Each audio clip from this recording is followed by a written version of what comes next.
Hey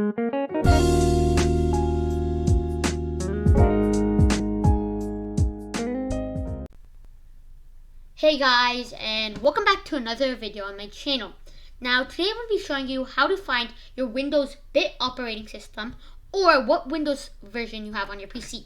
Before I move on, if you guys like my videos, find them helpful and want to help me out, consider subscribing to my channel and turning on post notifications so you never miss out on my videos. So let's move on. So why would you want to find your bit operating system or the Windows software?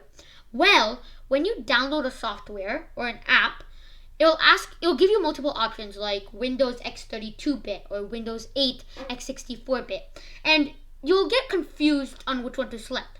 Now, if you select the wrong one, it could cause the app to not work with your software, or the PC or that app could crash. So these simple ways can save a PC. So today I have two ways. One will tell you more about your PC. One will only tell you about your Windows operating system, your Windows system. So let's move on. So the first one is going to be the one that isn't that too good. It only shows you your Windows. So yeah. So what you want to press is the Windows key and the R key. This will open up the run. So I'm just going to move this in the center. And all you want to type is win for Windows and ver for version and press OK. As you'll notice, the Windows will pop up. All you'll see is that it'll say Windows 10. Okay. It'll tell you about your version. So I have a version 2004 and really simple.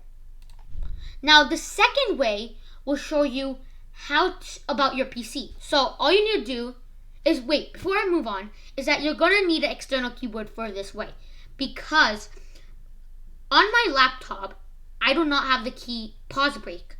Most gaming keyboards and external keyboards will have that. So you're going to need an external keyboard.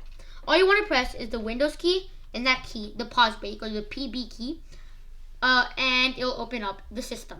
This will tell you more about your PC. So it'll tell you view basic information about your computer. I have a 8.0 GB installed memory. I have a 64-bit operating system, so x64, and I have touch support with 10 touch points. So yeah. So yeah guys, that was all it for today. It was a really quick tutorial and I hope you guys found it helpful. And yeah, so yeah, that'll be all. See you later guys. Bye bye.